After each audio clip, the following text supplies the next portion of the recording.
What's up, America? It's your girl bringing you We Are Live, the number one internet radio station, IntellectualRadio-Com, which is a radio station. You can catch us locally, nationally, and internationally. We have some good nuggets for you today, as always. So, in this intellectual dialogue hour, we're going to be sharing information, giving introspection, and providing some inspiration. My goal here on Making Waves Miss Darci, we broadcast live here every Tuesday and Thursday, start 12 p.m. Central, 1 p.m. Eastern. And my goal is to inform, to educate, entertain, and inspire. So today, I have none other than the mayor of Bellwood, Illinois, sitting to the right of me. And when I tell you, he is one of the best dressed mayors that I know. I haven't been anywhere or seen him post anything where he wasn't clean from head to toe. So we're going to talk to him, talk about his journey, how he got to be mayor, his other journeys, and how he can share some nuggets that will inspire and uplift some of our listeners today. So please share the broadcast.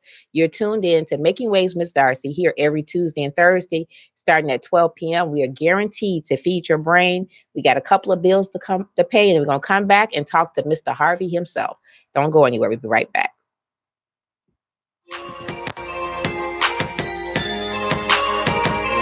My name is Team Olivia Pate. Listen to Making Waves with Miss Darci on iHeart and iHeart radio station, Tuesday and Thursday, 12 p.m. to 1 p.m. We love you, Miss Darci. Hey, this is Lenny Williams, and I enjoy listening to IntellectualRadio.com and Making Waves with Miss Darci. American Express for travel and entertainment worldwide. Just show them this, the American Express. Someday, I may even use it on the moon. It's a bomb. Oh! So you can replace flight tickets, traveler's checks, a lost card. Really? That works?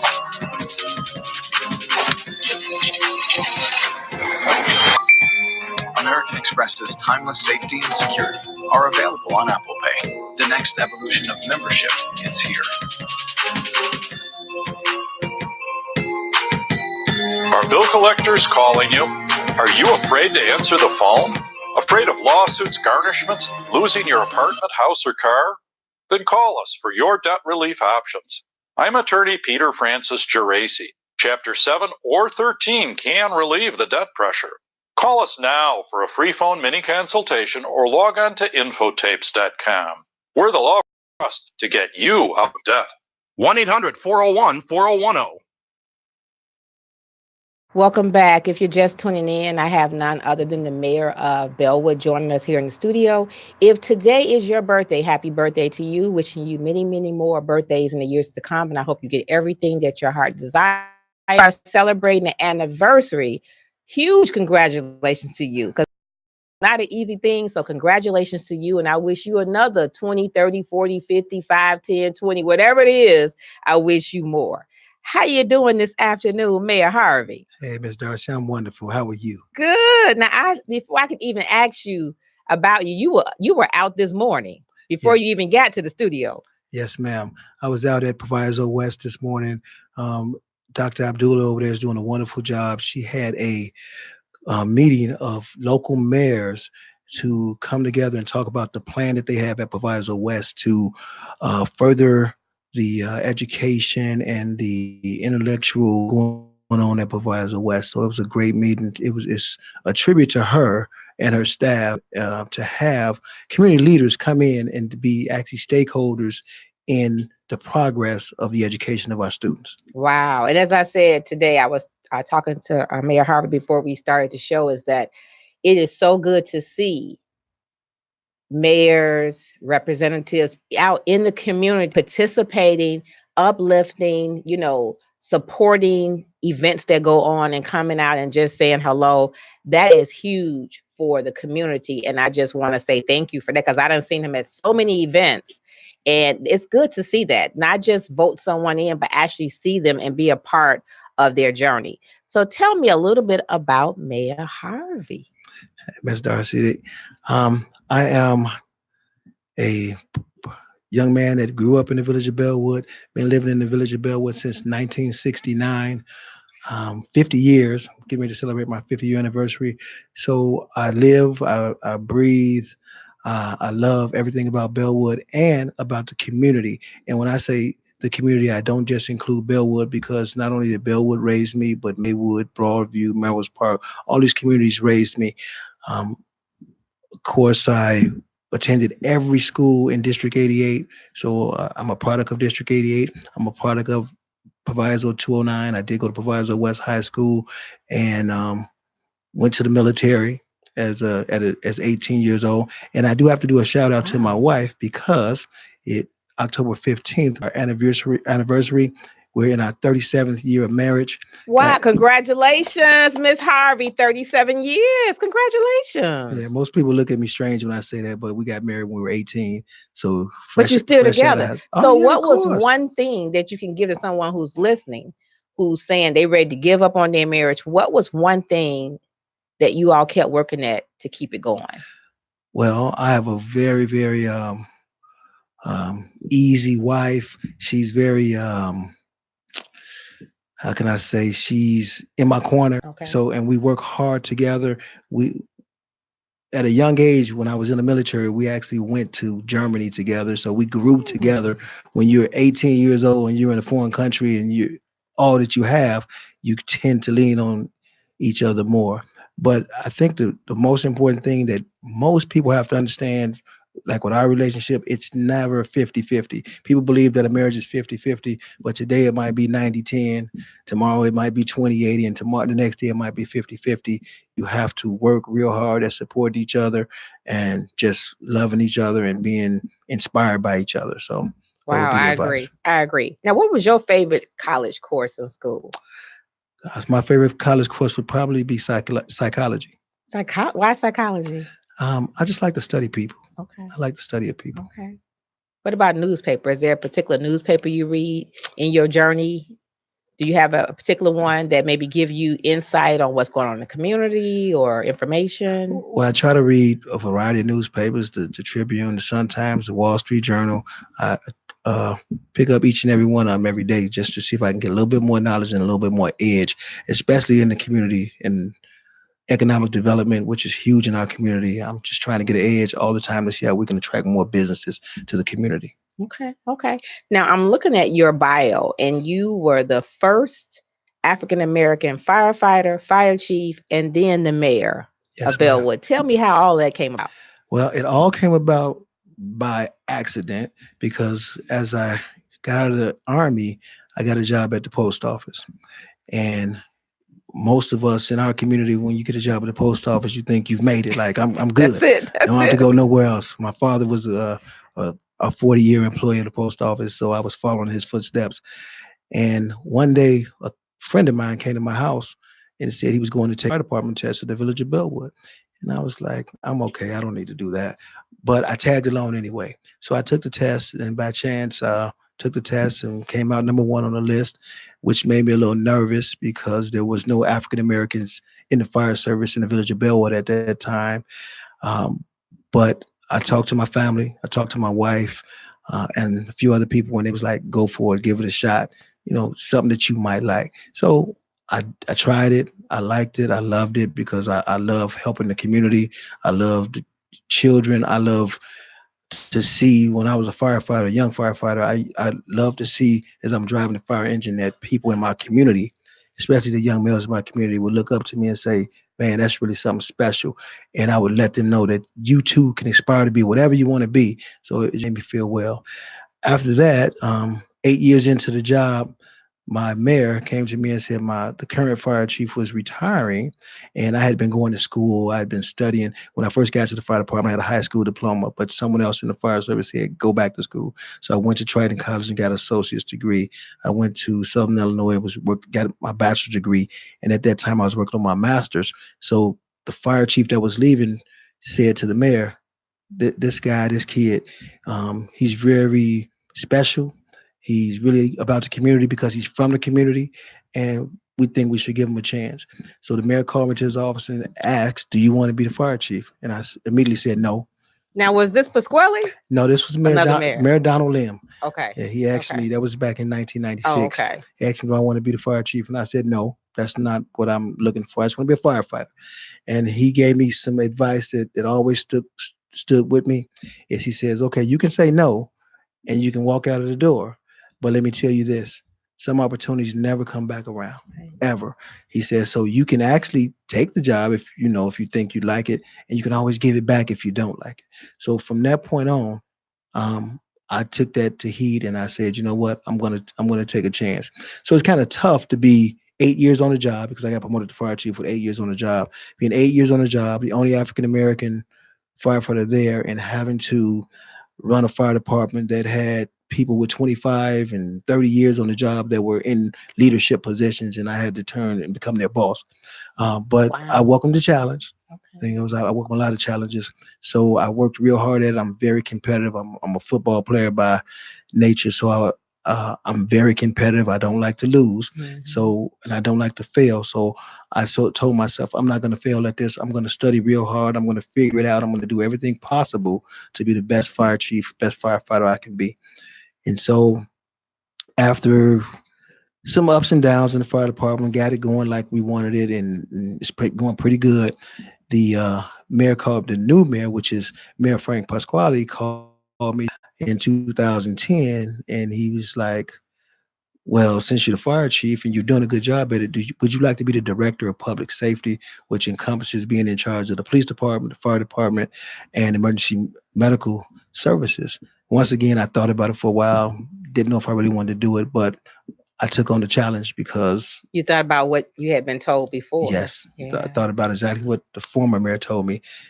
So I took on the challenge, and all I asked of Mayor Pasquale, and he did this, is just back me and support me 110%. And I'm going to go into the police department, and we're going to make some changes. We're going to do some things that people are not going to like, but it's going to be an opportunity. So when I go there, everybody looks at me as a firefighter. So most police officers are like, you're just a firefighter. You don't know what Mm. you're doing. But unbeknownst to them, I actually enrolled in the fire academy, in the police academy, with no one knowing, and I actually went to the police academy and graduated from the police academy in 2010. And I had to go through the drill sergeants yelling at me and screaming at me and making me do push-ups and the vigorous uh, work. What was that like? What was what was that like? Because I see that on TV and I'm like, I know I wouldn't have made it like for 10, 20 minutes. Like, what was that like for you? Crazy, because I had one incident which almost made me quit. They told us to come back from lunch at 12:30. I got back from lunch at 12:25, and as I walk in the door, there's a drill sergeant that comes to me and yelling and screaming and saying, "You're late. They told you to be back at 12:20." So I'm trying to explain myself, and he's just not hearing it. Like, I don't want to hear nothing you got to say. Do some push-ups. And I thought when I got in the push-up position, I'm a fire chief, director of public safety. I've been on my job for 20 something odd years, almost 30 years. I don't think I should take this from this young guy that's just yelling in my face. But I was determined that I wasn't going to quit. I wasn't going to give up. And mind you, when I went back to the academy, no one knew what role I had at the village of Bellwood. So they just thought I was a regular student. So no one gave me any special treatment. So I took the yelling and the abuse because I remembered that from my military days, this is just to make you a better officer. So I took it and I endured and I stayed with it and I graduated from the police academy in 2010 and became a state certified police officer. So I didn't want to do the job without having the knowledge of how to do it. So it was a great experience. And then I did that for 7 years, and in 2017, Mayor Pasquale decided he was going to retire, and he asked me would I run for mayor. And once again, I thought about that's not the plan. I thought I'd do 30 years as a firefighter and I'd go move to Florida or Georgia and enjoy my life. But um, I went home and I talked to my wife and I talked to my parents, and I was like, "Is this something that you think that we should do? Because when you take on these jobs, everybody's involved." Hold Because that thought. We're gonna take a pause for the cause. We're gonna come back and find out after he talked to his parents, his wife, what to do. Now remember, if you just listen at his story, people approached him And I think that has to do with his wisdom, his mannerism. He went back to school. He was determined. He didn't like to lose. So he had the mentality of a football player or a basketball player. So that's determination. And then it was already in his plan. He didn't know it. Sometimes things are set up for us and we said, no, I don't want to do that. But maybe it's already set up. And then his mentor, the former mayor, told him, you may not get this opportunity again. And I want all of us to think, including me, to think about that, because a lot of times things happen and they only come around once and they may not come around again. So when you see an opportunity like that, think about it, pray about it, then go for it. And as he said, you can always change your mind if it's not cut out for you. But the challenge is there. And then he's growing. Each step that he's taking, he's growing. You're tuned in to Up Close and Personal with Mayor of Bellwood, Mayor Harvey, IntellectualRadio.com, Making Waves with Miss Darci. Please share the broadcast. We'll be back in a moment.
Welcome back. If you're just tuning in, please share the broadcast. We're up close talking about Mayor Harvey's journey to mayor of Bellwood and all the trials and the things he went through, going to school, police academy, and he's still here with a smile on his face.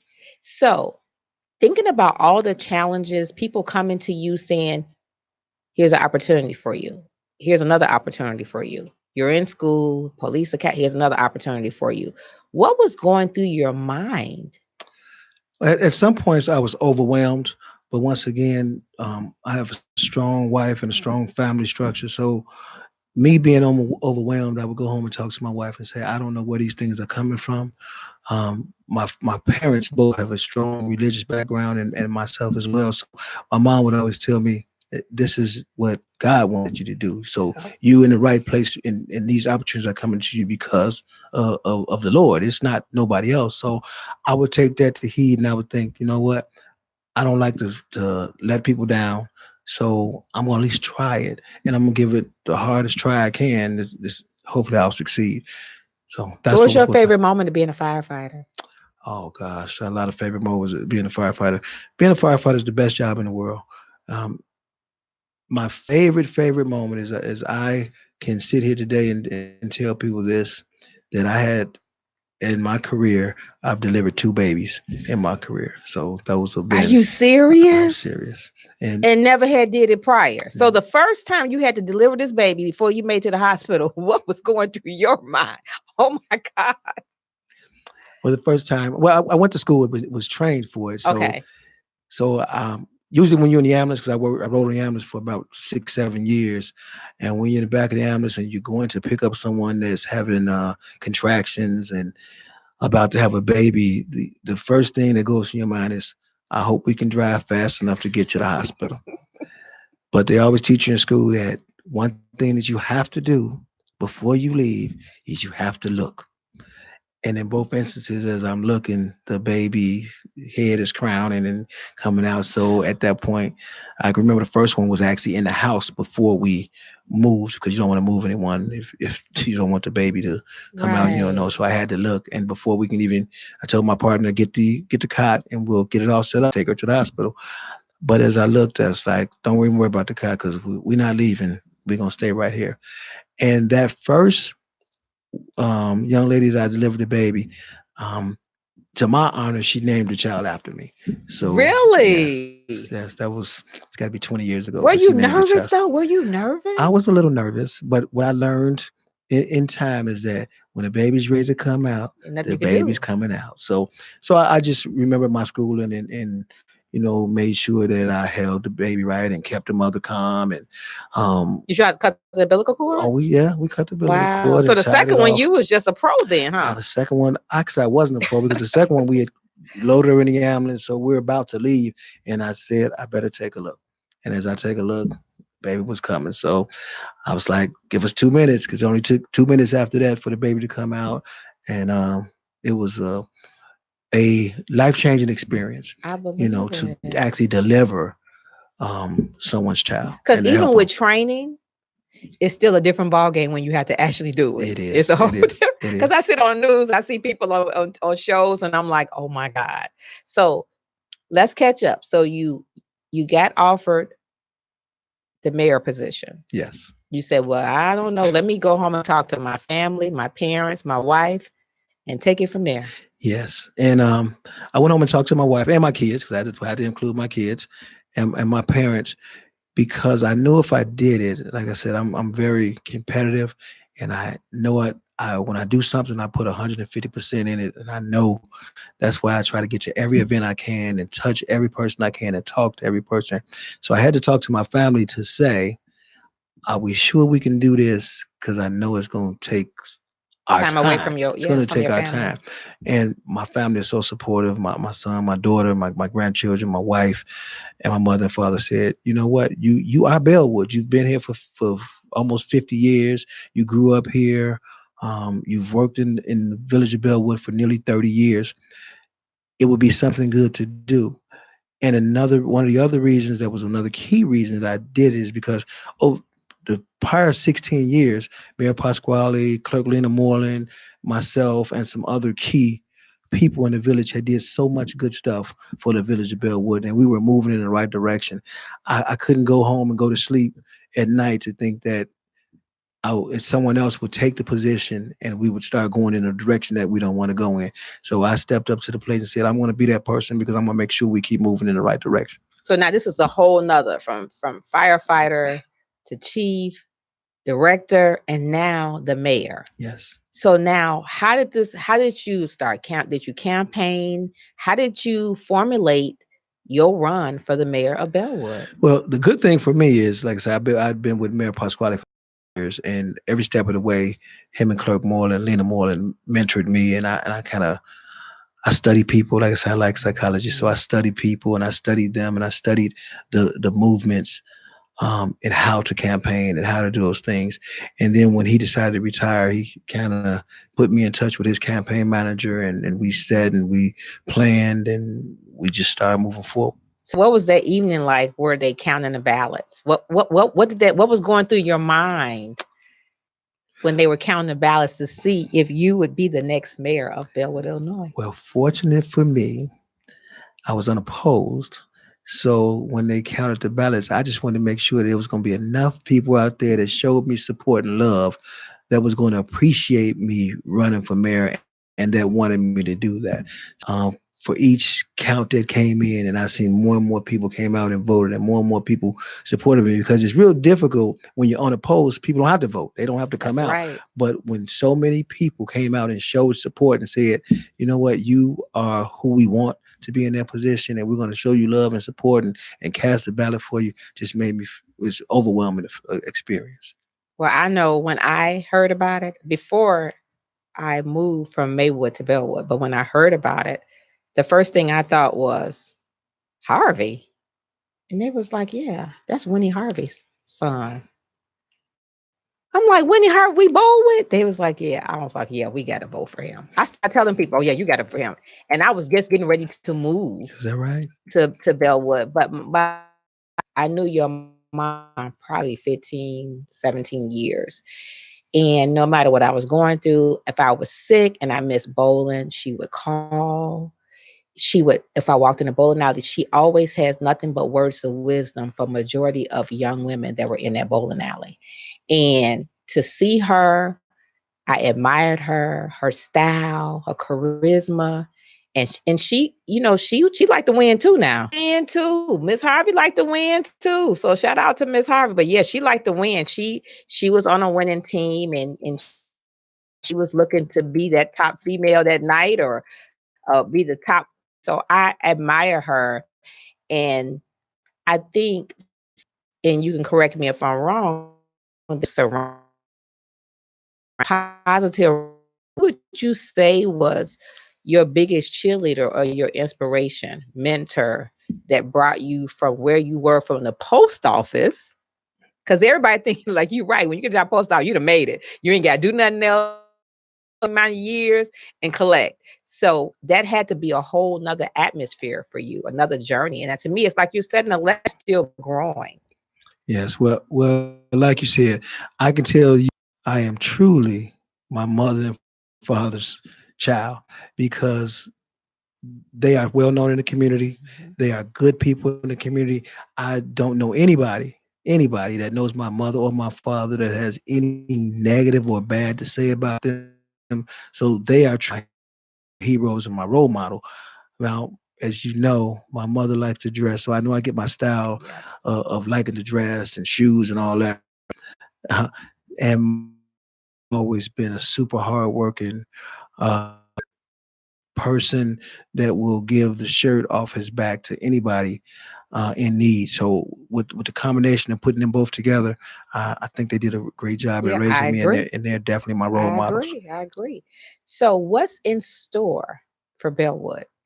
Oh man, we got so many plans. We our biggest goals right now is economic development. We're trying to get more businesses in the community, and we're working real hard. And we're actually doing that.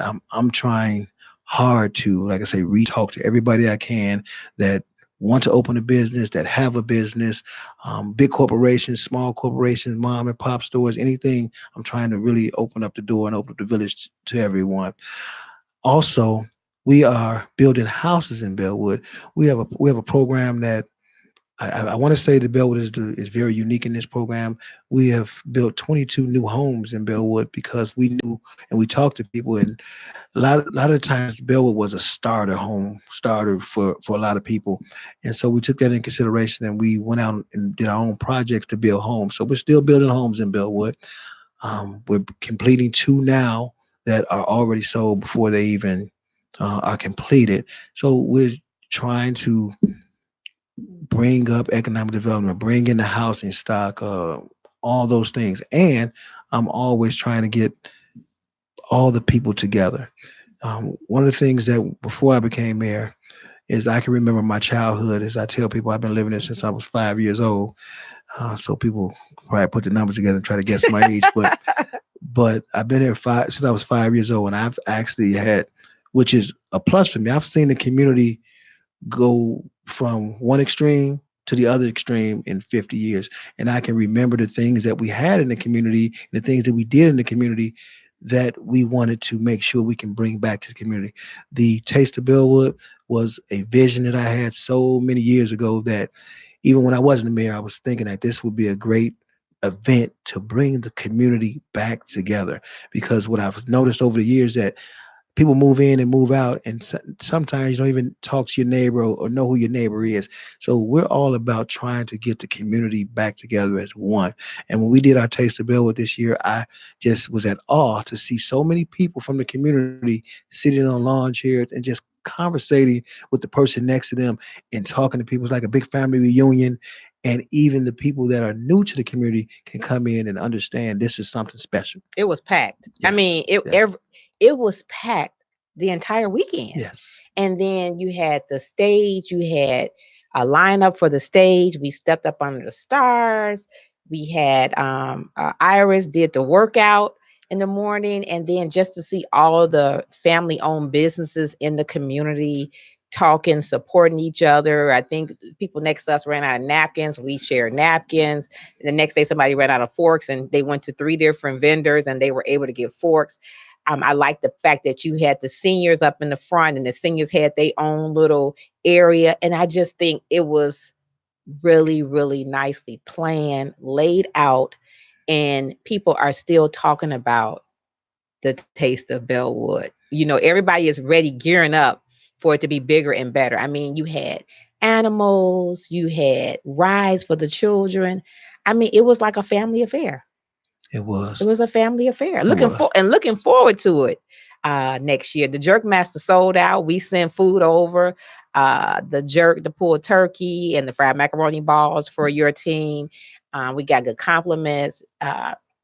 Janelle was amazing. Your whole Hmm. staff was amazing.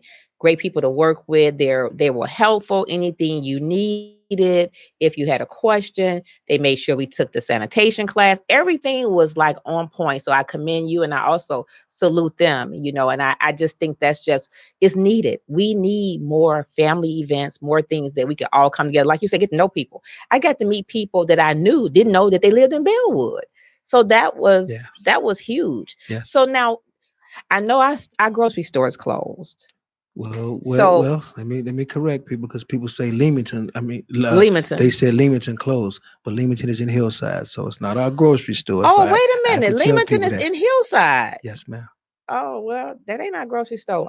I'm sorry. I'm right, right, right. So now I see 25th is starting to come up. Yes. There was a vision some years ago to put a bridge in, an overpass over the train, and once that bridge went in, we are having more and more interest in economic development.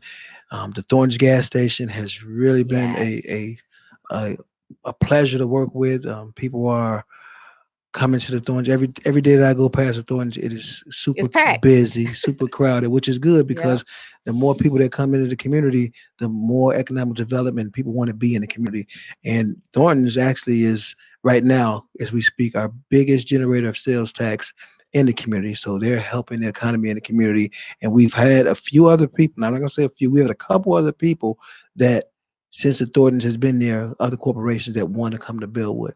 And I try not to talk too much about them Right, because I right, want the ink to dry and the, right, the buildings to right. start being put up. But we do have some things on the horizon have been inspired by the Thorntons and the bridge on 25th. 25th is getting a lot of interest at this Yeah, point. I'm waiting. I know. I know Walgreens and all of the companies, the factories, all right there along 25th in Washington. So I know eventually something is going to be there and it's going to be good for the whole community. But I'm so glad that we got the bridge Oh yeah. because getting stopped right there with that train and then another train and you sitting there for 20 minutes and there's nowhere you can go. So when they did that, that was huge. And I know that was a wow in the making. So that Yes. was really huge. So we are doing the Bellwood Taste again next Oh year, Friday, yes. Saturday, and Oh Sunday. yes. We're doing Friday, Saturday, and Sunday. We're going to be geared up to start sending out information probably in January. The first taste we did was 2 years ago, and it was right after we got elected, and it was a short time frame. So we had actually 5,000 people come out to the first taste, and then the last taste was the second taste, which we had 25,000 people come through on those weekends. So we're anticipating more next year. We're going to keep it going, and it was such a beautiful thing.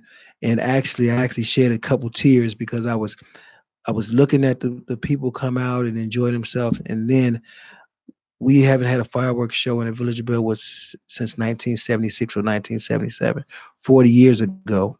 And when we did the fireworks show, to see people in awe and amazed at the fireworks show and people just loving it. And as people left that night, I stood at the gate and they were just thanking me and Clerk Moreland and the trustees, and they were just thanking all of us for the outstanding job. So we're going to continue to do this as long as we can. Yeah, that was really to see the fireworks. I mean, I had my phone up, my tablet, and taking pictures. And I think I even went live and said, you all need to see this. And then went live each day to let people know what was going on. If you didn't know, you need to come on by. If it was Friday evening, you need to come here Saturday. We're going to be Mhm. here all day. Come back Sunday. So it was really good. The police officers with the little carts, they were taking us back and forth to the car if we needed to go when it got dark. But everybody that I know that went there had a great time and looking forward to the next year. Now I had to ask you, because I know you heard about this on the news, where the the shooting took place at the funeral. Yes. What are your thoughts on that? Well, when I first heard of it, I saw it on the news yesterday. I was shocked. I was disappointed and angered. And the reasons that I'm all those things is that when you see these things on the news, it's usually our people that are involved in these things. So I'm really disappointed and hoping that our community and our people can wake up and bring back love into the community. But I tell people that they don't really want to hear my true answer to some of these things that go on. And I attribute, I say we're all at fault for some of these things that go on with the shootings. I think some of these people do have mental illness and just need some help. I think some of them just are not positive people, but I will attribute some of it to some of us, because I can remember, and I always tell people this, I can remember when I was 10 years old and I went in the house and I was crying and somebody hit me. My grandmother and great-grandmother and mother said, you better go back out there and you better hit them back. And if you can't hit them back, you better pick up something and hit them back. And I say that to say this. Some of those things that we taught years ago is still with us. We've taught our kids that, so that's what they do. And over the years, we used to fight with our hands when I was young, and we fought all the time. And then people started saying, well, I'm going to have a knife. And then the other person, well, I'm going to have a knife. Then I'm going to have a baseball bat, and I'm going to have a baseball bat. And so now we've graduated to guns, even though I will say we don't bring the guns into the community, but we are the people who somehow the guns wind up getting in our hands.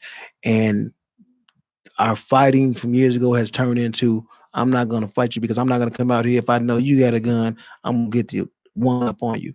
So I think that we have to, this is a generational change has to take place.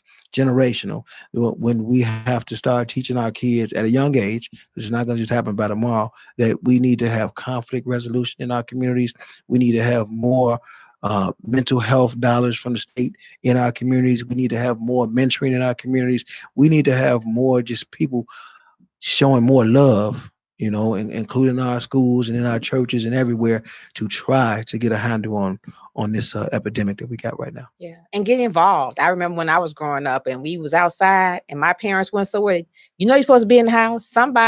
Everybody knew if your parents was gone, what you should be doing and what you shouldn't be doing, and they was watching. So when you thought your parents weren't watching, so sometimes it take a village to raise, and sometimes we don't have that. And then communication is important. Sitting down at family dinner. I remember growing up, we had to sit down. We didn't have cell phones back then, but sitting down at dinner. And now that I have my grandbaby and my nieces come over, the first thing they want to do is come to the kitchen table with their gadgets. And so now we have made the table when we eat, there's a no gadget zone. So you can't bring any devices to the and they act like they in mourning, like literally.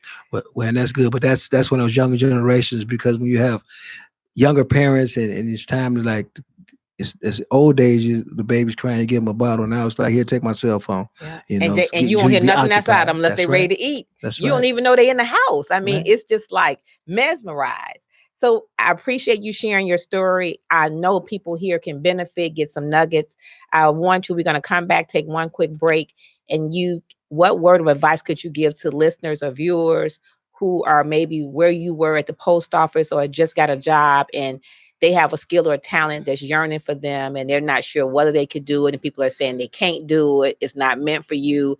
And here we had not only an African-American president, but he had 2 terms. So it's no such thing that it can't, but you need to be surrounded by people who uplift and give you positive information. So what one piece of advice could you give them? We're going to come back. He's going to share that with us, and then we're going to close up. IntellectualRadio.com, Making Waves with Miss Darci, back in a moment. It's 2 for $5 coming at you live. Hey, sir, welcome to Burger King. How are you? See what he orders. No pressure. All of America's watching. Original chicken sandwich. Big King! And the foul. How are you going to lose when you mix and match? Mix and match 2 large premium sandwiches for $5 only at Burger King. Good morning. What can I get for you? A medium hot coffee, cream and 2 sugars, please. Medium hot coffee, cream, 2 sugar. Sounds good. At Dunkin', we make your coffee just the way you like it. If not, we'll make it again on the spot. That's the DD commitment. America runs on Dunkin'. Good morning. What can I get for you? A medium hot coffee, cream and 2 sugars, please. Medium hot coffee, cream, 2 sugar. Sounds good. At Dunkin', we make your coffee just the way you like it. If not, we'll make it again on the spot. That's the DD commitment. America runs on Dunkin'. It's a new year and the first anniversary of our revolutionary acne treatment. To celebrate, we have an amazing new offer for you. Order Proactive Plus, and for a special limited time, you'll pay just $19.95. Imagine yourself with skin so clear and beautiful, you feel confident to go after all the things you want. Make it happen today with Proactive Plus. That's a huge difference. Look at that. Proactive Plus makes me feel amazingly beautiful. Proactive Plus is dermatologist developed to help seek out and fix problem prescription. This product is doing it. I started seeing results with Proactive Plus within the first week. Now's the best time to order because we're offering extra savings to first-time customers. Call 1-800-773-5681 to get our 3-step system plus free gifts and free shipping. All just $19.95. I use Proactive Plus every day. Like, I literally use this stuff. Welcome back. If you're just tuning in, we're talking to the mayor of Bellwood, hearing his story, his journey, and watching him create a legacy for himself as well as the village of Bellwood. And so my question to him before the break is, what one piece of advice could he give to our listeners and viewers regarding his journey and where he is today and how he can uplift individuals today? Well, the advice I would give is, if you have a dream, to make sure you follow your dream and talk to different people, get their advice, but don't let their advice be the be all, want all, because there will be some negative people out there that will tell you you can't succeed, or you're not built for that, or you can't do that. When you have a goal and you're goal driven, put it in action and be very competitive. I tell people that if you want to do right now, everybody's very competitive to try to win that $1.9 billion that's out there. And if someone said, hey, let's just have a foot race, and you got to run a mile to go get the money on the other end, most people would be very competitive. I don't care how out of shape they are, they're going to try to go get that $1.9 billion. So you just have to be competitive, and you have to put it in your mind that you can succeed and you can do it. And I always tell people this: if there's anything that I can ever do for anybody, young men in my community, young women in my community that have a dream and a goal and want to sit down and just say, hey, how do I go about doing this? That I will sit and work with anybody, because I love to see everybody succeed. Wow, that's commendable. So you all heard him. If you need some help, give him a call, get an appointment with him. I'm still trying to get to that senior breakfast. I ain't made it there yet. I'm about to get there. I got to get to that. When is the next senior breakfast? Well, our next breakfast is going to probably be our next Mother's Day event. Oh, okay. We may do another breakfast with the mayor event in the next 2 or 3 months. Okay. But we kind of plan those as we go, just get a feeling. And I'm like, let's do a breakfast. Right. I got to watch for it. I missed the last two. I'm like, I'm not going to miss the next one.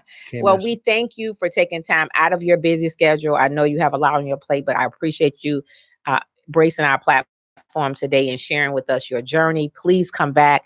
Keep us posted on everything that's going on in Bellwood, events, things that we need to know about in the community as well as outside of the community that can benefit us. And in closing, I want to say, build your own dreams. Thank you, super producer. Please check out the shows that follow me for inspiration, guidance, and uplift. Build your own dreams, or someone else will hire you to build theirs. And that could be me or Mayor Harvey. Thanks for tuning in, and we're out. Aaaaaaand.